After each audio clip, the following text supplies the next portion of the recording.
तो hello everyone, welcome back to my channel. तो friends देखिए, मैं आज आपको बहुत ही इम्पोर्टेंट चीज बताने वाली हूँ, जिसके लिए आपको वीडियो पर लास्ट तक रहना होगा। और क्योंकि अगर नहीं रहते हैं, स्किप कर देते हैं, तो आप बहुत ही इम्पोर्टेंट चीज मिस कर जाएंगे। क्योंकि आज मैं आपको 15 दिन की बहुत ही क्रूशियल ये डेज है, जो कि आपके एग्जाम के लिए, टीआई थर्ड एग्जाम के लिए बहुत ही इम्पोर्टेंट है। आपको आप सिर्फ दिन रात एक करके पढ़ना है, सारी चीजें छोड़ के, सब कुछ घर का काम, सारी चीजों को आपको मैनेज करना होगा। लेकिन अब आपके लिए आपको 10 घंटे से अधिक टाइम निकालना होगा। तो इसके लिए 15 दिन की स्ट्रैटेजी है। इसमें आपका पूरा सिलेबस भी कवर हो जाएगा, एमसीक्यूज भी लग जाएंगे और साथ में आपका रिवीजन भी हो जाएगा। इसीलिए आपको ये वीडियो देखना मस्ट है। मैं इसमें आपको टीआरई 1 और टीआरई 2 का जो भी एनालिसिस मैंने किया है, कैसे क्वेश्चन पूछे गए हैं, किन क्वेश्चंस पे ज्यादा वेटेज है, वो सारी चीजें लेकर मैंने टारगेट्स बनाए हैं कि हर दिन का जो टारगेट होने वाला है, उसमें आपको आपका मेन जो भी ज्यादा जिससे क्वेश्चन पूछे गए वो टॉपिक्स मैं अभी पहले लेके चल रही हूँ, जिससे वो आपका तैयार हो जाए और वो आप आसानी से उसे रिवाइज कर पाए। और सबसे ज्यादा वेटेज किस सब्जेक्ट पे है और कौन कौन सी टॉपिक्स पे है, वो मैं आपको बताने वाली हूँ। तो ये वीडियो आपके लिए बहुत ही इंपॉर्टेंट रहने वाला है, इसलिए वीडियो को जरूर देखिएगा। अगर आपको कोई चीज समझ में नहीं आती है तो वो मुझसे आप कमेंट बॉक्स में पूछ सकते हैं। साथ ही साथ में आप मेरे टेलीग्राम चैनल से जुड़ जाइए। टेलीग्राम चैनल पे मैं आपको बीपीएससी टीआरई थर्ड और साथ ही साथ में अदर जो एग्जाम्स है, वो उन सारी चीजों से रिलेटेड अपडेट्स डालती रहती हूँ। जो चीजें मैं वीडियो पे नहीं बता पाती हूँ, वो मैं टेलीग्राम पे डाल देती हूँ। देखिए, आज आपका रोस्टर भी जारी हो चुका है, कितनी रिक्तियां विषयवार आ चुकी है, वो सारी चीजें मैं टेलीग्राम चैनल पे डाल चुकी हूँ। आप वहां पे जाके देख लीजिए।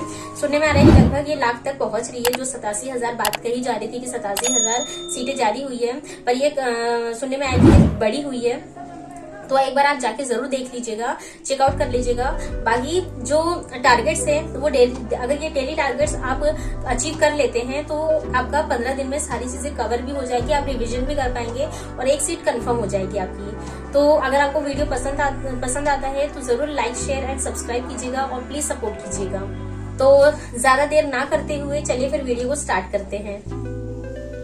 तो फ्रेंड्स देखिए, इसमें जो बीपीएससी टीआरई 4 जो टीआरई थर्ड है, तो 24 का मैं आपको सारा बताने वाली हूँ। इसमें आपको 15 डेज़ की स्ट्रैटेजीज लेकर चलनी है। फ्रेंड्स देखिए, सिर्फ 15 ही दिन है। अब 15 दिन में आपको क्या पढ़ना है और क्या इम्पॉर्टेंट पढ़ना है, अब वो चीज़ इंपॉर्टेंट रह गई है। मैं आपका टाइम वेस्ट नहीं करने वाली हूँ, मैं बस आपको वही स्ट्रैटेजीज बताने वाली हूँ जिससे आपका सिलेक्शन कन्फर्म हो जाएगा। क्योंकि अब 15 दिन है। अगर आप 15 दिन में ये सोचेंगे कि हम पूरी एनसीईआरटी और एससीईआरटी पढ़ लें, तो ये पॉसिबल नहीं है। अब हमें एनसीईआरटी और एससीईआरटी में से जो सेलेक्टिव टॉपिक है वहीं पढ़ने होंगे, क्योंकि पूरा हम कंप्लीट नहीं कर सकते हैं और एमसीक्यूज लगाने हैं। बट अब ये सारी चीज़ें कैसी करनी है वो मैं आपको बताने वाली हूँ।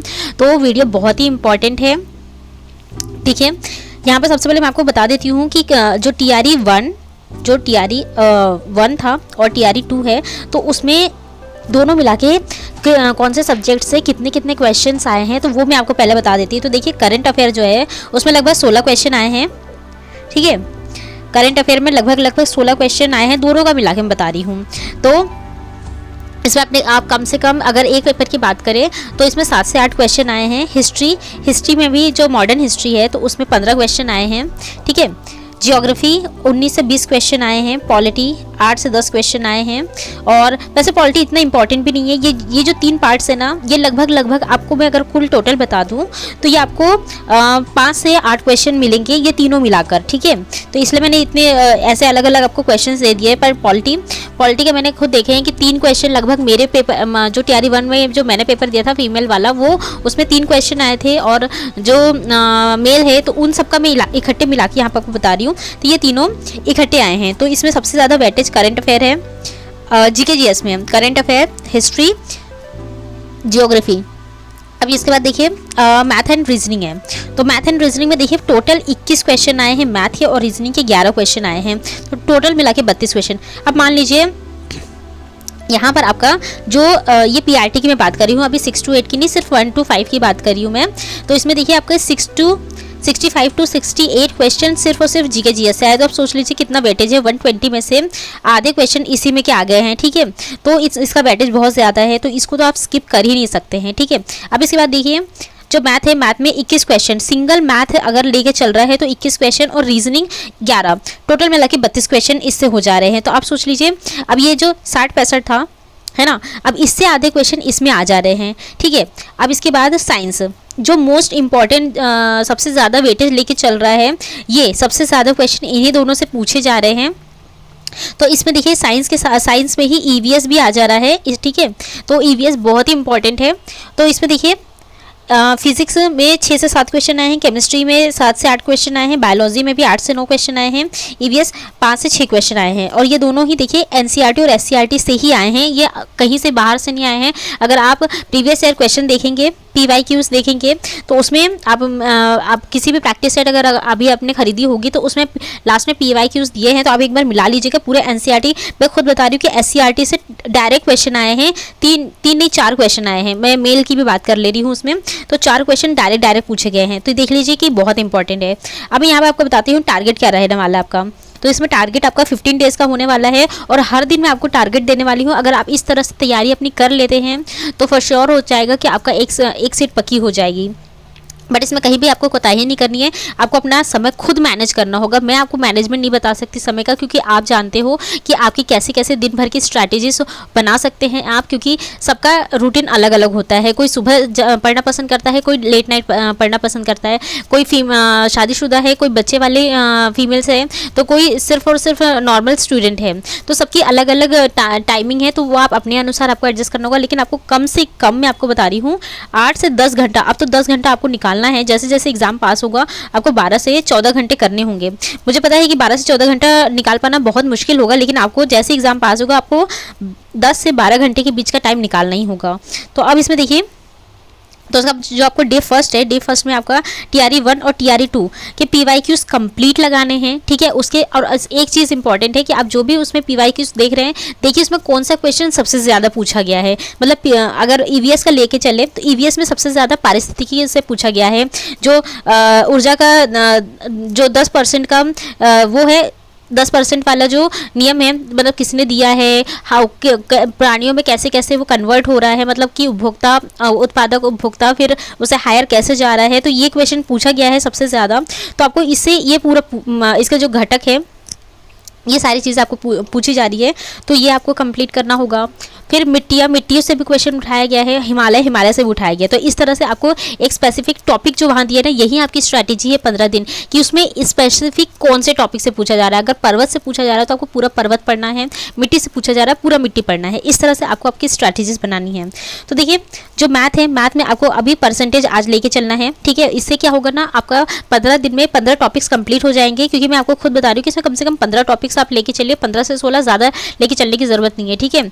अगर एक दो क्वेश्चन आप गलत भी होगा तो उसके लिए आप कुछ नहीं कर सकते, लेकिन जो अगर आप सटीक, इसमें आप पूरा मैथ पढ़ नहीं सकते हैं। अगर आप चलेंगे मैथ पढ़ना पूरा, तो आपको पता है कि महीने 2 महीने लग जाएंगे। सिर्फ एक परसेंटेज समझने में आपको लगभग 15 दिन लग जाएगा, तो इतना टाइम आपके पास है नहीं। तो इसलिए मैं बोल रही हूँ कि इसमें आपको कम से कम देखिए यहाँ पर 15 क्वेश्चन करने हैं, हर दिन उठा के 15 क्वेश्चन करने हैं।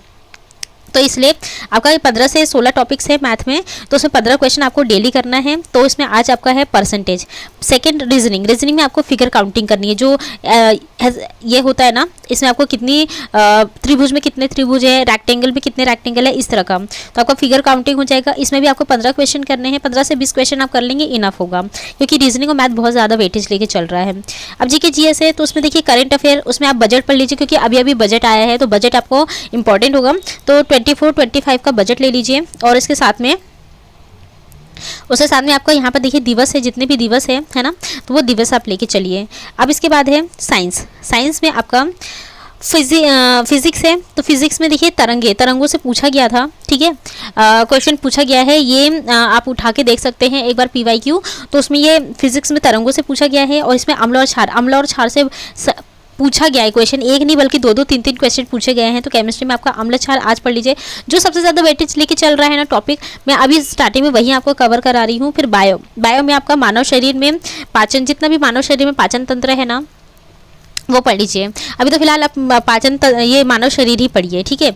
अब इसके बाद देखिए जो नेक्स्ट सब्जेक्ट है पॉलिटी में नागरिकता मौलिक अधिकार, मतलब ये आपका ये भाग 1, 2, 3, 4 आपको आज ये 4 करने हैं। ये मुझे नहीं लगता कि बहुत ज़्यादा बड़े होंगे। अगर आप इसमें कर सके तो 3 तो कम से कम आपको करनी है। मुझे लग रहा है कि आप 4 कर पाएंगे। और इसको देखिए ज़्यादा समय नहीं देना है आपको। सारे सब्जेक्ट को कम से कम 1 से 1.5 घंटा, 1 से 1.5 घंटा, 1 घंटा आपका मैक्सिमम टाइम होना चाहिए। 1.5 घंटा अगर आप जैसे कोई सब्जेक्ट होता है कि आपको नहीं समझ में आ पाया तो आपका वो जैसे आगे पीछे हो जा रहा है, पर आपको दूसरे सब्जेक्ट में उस टाइम को कवर करना होगा, तभी आप कंप्लीट कर पाएंगे हर दिन के ये डेली टारगेट्स। अब इस बार देखिए इकोनॉमिक्स, तो ये आपको MCQ से लगा लीजिए, इसमें से एक क्वेश्चन आया था जो कि इतना वेटेज नहीं लेके चल रहा है, इसलिए ये MCQs देख लीजिएगा। अब इस बार देखिए मॉडर्न हिस्ट्री बहुत ज़्यादा लेकर चली है वेटेज, तो इस पर आज आपको करना है 1857 का विद्रोह, नेतृत्व करता, दमन करता और आदिवासी विद्रोह। आदिवासी विद्रोह से क्वेश्चन आया है, जैसे पाबना विद्रोह जो फीमेल में आया था कि लंबी दाढ़ी रखने पर कौन सा विद्रोह हुआ था, है ना।